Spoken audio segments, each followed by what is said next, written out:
Là ngày số đây ngày cóគ្នាស្វាគមន៍មកកាន់ channel របស់ខ្ញុំសាជាថ្មីចុះណាឥឡូវកំពុងត្រៀមចំហូបបាយអាំងទៅជូនប្រពន្ធគាត់ទៅផ្សារទិញមកហូបបន្ទាប់ពីពួកយើងបានញ៉ាំអីហើយក៏បានជូនគាត់មកដល់ផ្សារហើយគាត់ដើរផ្សារទៅខ្ញុំក៏អរកន្លែងឈប់ចាំគាត់នៅកន្លែងហូបបាយពេលព្រឹកដែលគេអត់លក់អញ្ចឹងណាហ្នឹងឯងកាត់ទិញថ្មីមិញមួយម៉ែចាំហើយខ្ញុំឲ្យគាត់ដើរផ្សារតែឯងទៅខ្ញុំនៅមើលកូនក៏វាតាមទៅដែរតែគាត់ថាខ្ញុំអត់ចង់ឲ្យទៅតាមព្រោះពិបាកទិញម្ហូបអញ្ចឹងណាឥឡូវនៅចាំគាត់យើងមកស្ទូដែរអត់ឃើញគាត់ដើរមកវិញអញ្ចឹងណាហើយកូនវាអត់ចប់វាដើរតលិចតកើតលេងនេះលេងនោះអញ្ចឹងម៉ាក់វាមកយូរពេកវាថាវាចង់ទៅលេងផ្ទះអ៊ំតែឥឡូវទំមតាម៉ាក់វាមកបើយើងយូរដែរអញ្ចឹងណាក៏តែវាថាមកមីឡើយទិញម្ហូបអត់តាន់បានមកដល់ទេឡើយទិញម្ហូបច្រើនអញ្ចឹងណាបានទិញម្ហូបហើយបាននាំអូនទៅលេងផ្ទះអ៊ំមីមកហើយបានអីមីមកហ្នឹងហើយបន្ទាប់ពីមកពីផ្សារមកដល់ផ្ទះវិញក៏ភ្លេចទិញម្នាស់យកទៅដាក់ខឲ្យវាឆាប់ផុយសាច់អញ្ចឹងណា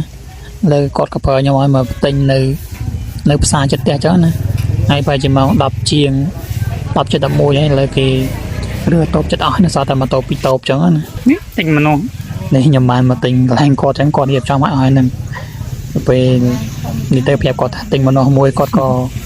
ចិត្តឲ្យអញ្ចឹងណាម្នាស់មួយ 3000គាត់ចិត្តប្រហែលជាខ្ទង់10នាទី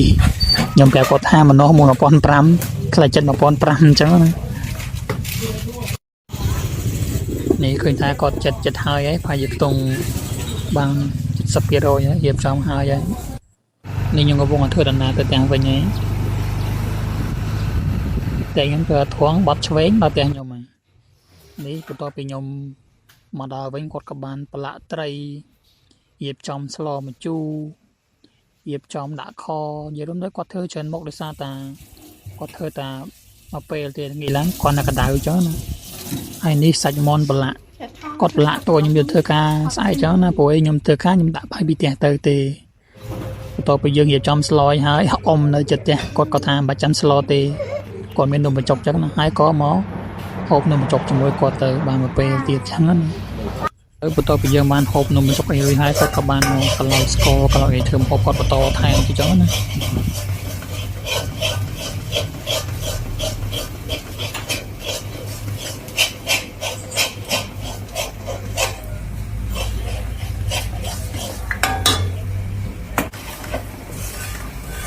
បន្ទាប់ពីគាត់បានកន្លោយស្ករកន្លោយអីរួចហើយមកគាត់ក៏បាន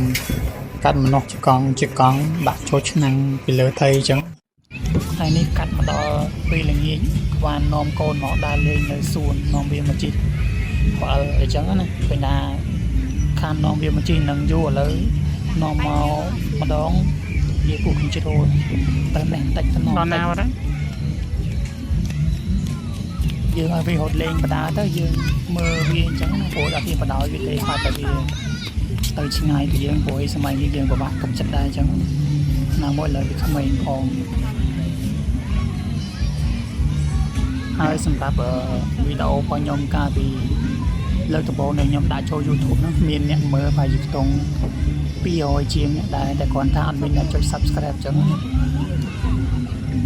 សម្រាប់ខ្ញុំគិតថាការចាប់ផ្ដើមរបស់ខ្ញុំប៉ុណ្ណេះខ្ញុំគិតថាអាចទៅបុករួចពួយបងយើងអត់ទាន់តាប់គោលដៅថាយើងនឹងបានសម្រេចតំងអញ្ចឹងយើងមានដើរម្ដងមួយអញ្ចឹងហើយខ្ញុំក៏ឆ្លៀតពេលថតវីដេអូថតអីអញ្ចឹងណាដើម្បី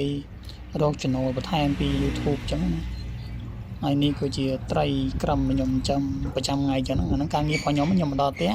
គឺដាក់ចំណីត្រីដាក់វា2ដងមួយថ្ងៃដាក់វា2ដងព្រលឹមឡើងម្ដងល្ងាចឡើងម្ដងអញ្ចឹងណាដំបូងទិញគ្រាន់តែលម្អទេឥឡូវបំបែកពីងបំបែកអីឥឡូវនេះប្រពន្ធខ្ញុំនេះតស៊ូទាំងភ្លៀងដើម្បី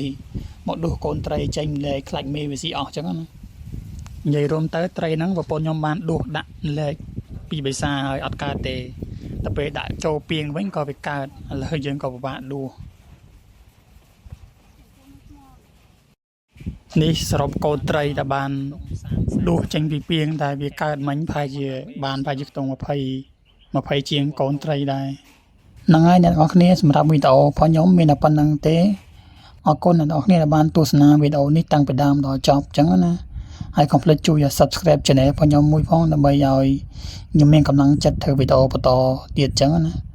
នឹងអរគុណច្រើន